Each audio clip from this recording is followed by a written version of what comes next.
గారు భారతీయ జనతా పార్టీ నాయకులు జూమ్ లో మరి కాసేపట్లో జాయిన్ అవుతారు. రామ్మోహన్ గారు, రెహమాన్ గారు నమస్కారం అండి. నమస్తే. రామ్మోహన్ గారు, మొత్తంగా చూస్తున్నాం గ్లోబల్ సమ్మిట్ అయితే ప్రారంభం అయిపోయింది. రేవంత్ రెడ్డి అయితే క్లియర్ కట్ గా చెప్తూ ఉన్నారు, తెలంగాణ రైజింగ్ అన్స్టాపబుల్ అంటున్నారు. సో ఏంటి మొత్తంగా ఫ్యూచర్ సిటీతో తెలంగాణ రూపురేఖలు మారిపోతున్నాయని మనం ఆశించవచ్చు అంటారా? ఏంటి, ఎలా చూస్తున్నారు ఈ గ్లోబల్ సమ్మిట్ ను? ఖచ్చితంగా ఒక పెద్ద పండుగ జరగబోతుంది, జరుగుతుంది. ఇవాళ మొదలైంది, రేపు కూడా చర్చలు ఉన్నాయి.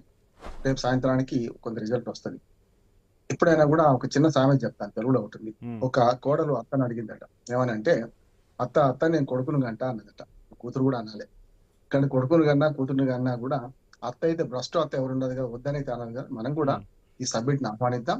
ఈ సబ్మిట్ సక్రమంగా జరగాలి. దీని ద్వారా 1,00,000 కోట్ల పెట్టుబడులు ఆశిస్తున్నారు. ఎంతో కొంత పెట్టుబడులు వస్తే మనం ఆహ్వానిద్దాం.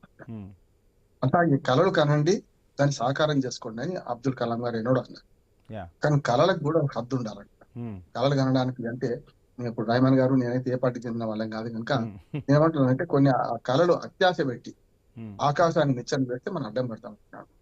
అంటే ఇప్పుడు చెప్పాల్సింది ఏంటంటే, కళలు కాదంటలేదు, కానీ అలవి గాని హామీలు ఇచ్చి అలవి గాని కళలు కంటే ఒకసారి అడ్డం పడ్డప్పుడు ఎవరు ఆదుకుంటారు మనం అంటున్నాను. నేను చిన్న కథ ఒక 6 నిమిషాల్లో చెప్పే ప్రయత్నం చేస్తాను. గతంలో ఒక అయ్యగారు ప్రతి ఇంటికి పోయి మనకు భోజనాలు చేసేవాడు. అట్లా చేసేవాడు. భోజనాలు చేస్తున్నప్పుడు నెయ్యి వేస్తారు కదా, వెనుకట పాడి పంట బాగుండేది. నెయ్యి వేస్తున్నప్పుడు దోషి అంటే ఇట్లా బట్టమంటే ఇట్లా పెద్ద దోషి పట్టేవారట. పడితే అందులో నెయ్యి నిండగానే ఆ మిగతా అంత నెయ్యిని అప్పుడే అన్నం మొదలు పెట్టక ముందు మంచి నెయ్యి కనుక దాన్ని ఒక కుండలో పోసుకునేట, తర్వాత కలుపుకొని తినేవాడట. అట్లా కుండ నెయ్యి నిండి ఆ నెయ్యిని ఏం చేశాడు, మూట మంచిగా పెట్టేసి కట్టుకొని ఇంటికి ప్రయాణం అయ్యాడు. ఇంటికి పెళ్లి కాలే బ్రహ్మచారికి. పోతూ చెట్టు కింద విశ్రాంతి తీసుకొని పడుకున్నాడు. పడుకున్న తర్వాత ఈ కుండెడు నెయ్యి ఉంది కదా, దీన్ని అమ్మితే 200 రూపాయలు వస్తాయి. ఆ రూపాయలతో ఒక బర్రెను కొనుక్కుంటా, ఆ బర్రె కొనుక్కొని బర్రెతో మళ్ళీ గడ్డి కావాలంటే పొలం కొనుక్కుంటా. ఇట్లా వరుసగా ఈ కుండెడు నెయ్యి 10 కుండల నెయ్యి ఎట్లా అవుతుంది, దాంతో ఎంత అభివృద్ధి ఎంత అని ఆలోచించి అంటే కళ వస్తుంది ఆయనకు. వచ్చుకుంటూ ఇల్లు కట్టుకుంటా, భూమి కొనుక్కుంటా, ఇంకా గేదెలు చాలా కొనుక్కుంటా. చివరికి అన్ని ఇల్లు అయిపోయిన తర్వాత పెళ్లి కావాలి కదా, ఇల్లు కట్టుకుంటే పెళ్లి చేసుకుంటాను. ఇవన్నీ అయిపోయింది, పెళ్లి చేసుకుంటా. భార్య కనుక నాకు తిరగబడితే ఒక్క తన్ను తంతా అనుకున్నాడు, తన్నేసాడు. తంతే కుండ పగిలిపోయింది. ఏదైతే నిద్రలో అంటే ఏమంటే, పగటి కళలు కనొద్దు, రాత్రి కళలు కందాం. మంచి లక్ష్యం కోసం తవడు కందాం. మంచి లక్ష్యం పెట్టుకోవడం వేరు, అలవిగా లక్ష్యం పెట్టుకోవడం వేరు. ఒక్క మాట చెప్తాను, ఎందుకు ఈ మాట అంటున్నానంటే, దీన్ని పూర్తిగా స్వాగతిస్తున్నాను. కాంగ్రెస్ ప్రభుత్వం వాళ్ళు చేస్తున్న పని స్వాగతిస్తున్నాను. మళ్ళీ ముఖ్యమంత్రి రేవంత్ రెడ్డి గారు గత 2 ఏళ్లుగా పార్టీ మీద పట్టు సాధించాడు, ప్రభుత్వంలో పట్టు సాధించాడు. ఒక రకంగా చెప్పాలంటే మంచి ఎదిగిండి అంటున్నా. ఒకనాడు కేసీఆర్ ఆ 10 ఏళ్ల పరిపాలన ఎట్లా అంటే ఒక నాయకుడిగా ఎదిగిన క్రమం మాత్రం నేను రేవంత్ రెడ్డి గారిని అభినందిస్తున్నా. నాకు మంచి మిత్రుడు ఆయన. జడ్పీటీసీ ఉన్నప్పుడు ఇట్లా టీవీ ఛానల్కి మేము డైరెక్ట్ పోయేవాళ్ళం. జడ్పీటీసీ ఉన్నప్పటి నుంచి పరిచయం. అట్లా చూసుకుంటే ఒక జడ్పీటీసీ నుంచి వాళ్ళ రాష్ట్ర ముఖ్యమంత్రికి ఎదిగంటే ఎంత విజన్ ఉండాలి, ఎంత ముందు జాగ్రత్త ఉండాలి. తప్పో మాట్లాడుతున్నా సరే, కేసీఆర్ గారు కూడా గత మాట్లాడలేదా, కానీ నాకు రేవంత్ రెడ్డి నాయకత్వాన్ని అభినందిస్తున్నాను. రామ్మోహన్ గారు, మీరు ఎప్పుడు కూడా అంటే పార్టీలకు అతీతంగా మాట్లాడుకోవాల్సిన అంశం కూడా ఇది.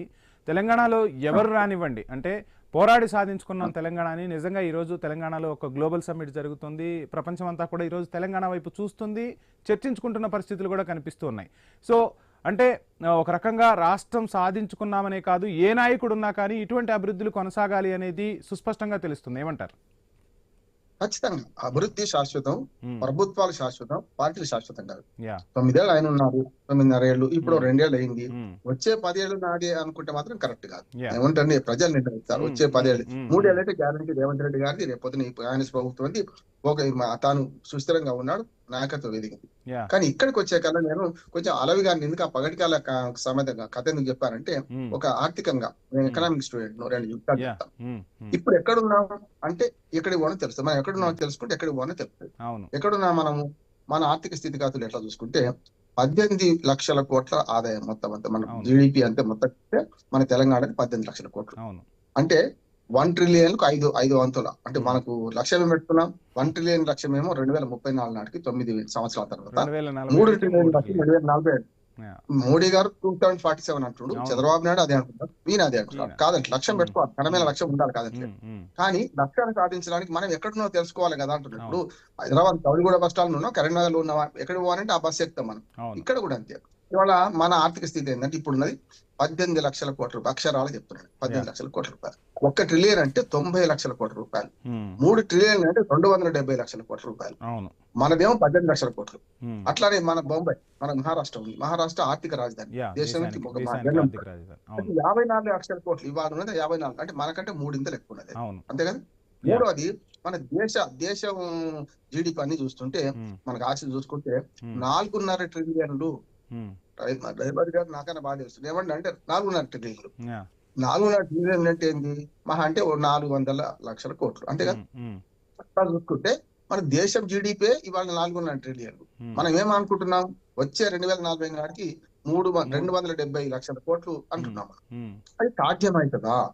నేనేమో అరవిగానే హామీ పెట్టుకుంటున్నారు, ఆకాశాన్ని నిచ్చెన వేస్తున్నాను అంటున్నాను. ఇంకోటి చెప్తాను, ఇప్పుడు మింగ మెతుకు లేదు మీసాలకు సంపెంగ నూనె సామెత ఒకటి ఉంటుంది. ఇప్పుడు మనం ఎక్కడున్నాం, 18 లక్షల కోట్లు అన్నాను కదా. మన తెలంగాణ వార్షిక ఆదాయం, నెల ఆదాయం చూద్దాం.